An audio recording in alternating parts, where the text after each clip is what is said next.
kwa sheria za ZEC ukiangalia sheria ya uchaguzi ya Tume ya Uchaguzi wa Zanzibar katika sheria namba 4 nakukatisha tena endelea. Katika sheria ya Tume ya Uchaguzi wa Zanzibar sheria namba 4 ya mwaka 2018 ibara ya 82 kifungu cha kwanza inasema tume itaweka utaratibu utakaoruhusu upigaji wa kura wa mapema ambao utafanyika siku moja kabla ya siku ya upigaji kura au siku nyingine yoyote kama itakavyoamriwa na tume. Kwa hiyo cha kwanza nilitaka watu waelewe ili ni takwa la kisheria.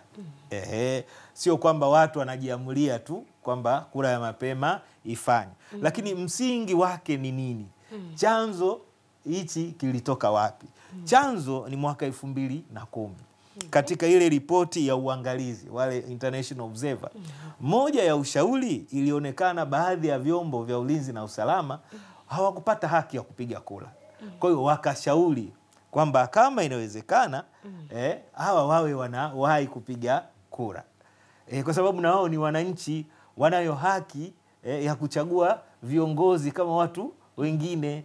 Kwa hiyo hii ni kwa mujibu wa taratibu na sheria, na ndio maana wao wamewahi na wanafanya hivi ili watimize haki yao ya kupiga kura. Kwa mfano, mtu inawezekana yeye anakaa Fuoni, lakini kwenye swala la ulinzi la usalama akaenda kupangiwa kituo cha Nungwi. Sasa angewezaje kupiga kura? Maana yake ilikuwa anakosa haki yake.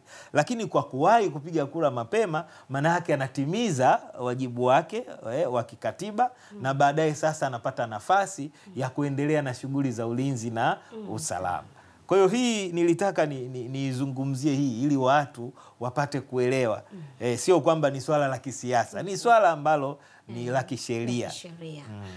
Pale awali mwadhiri alizungumzia na kwa mwamko wa vijana. Kwa upande wako, kwa nini vijana wengi wameamka kupiga kura?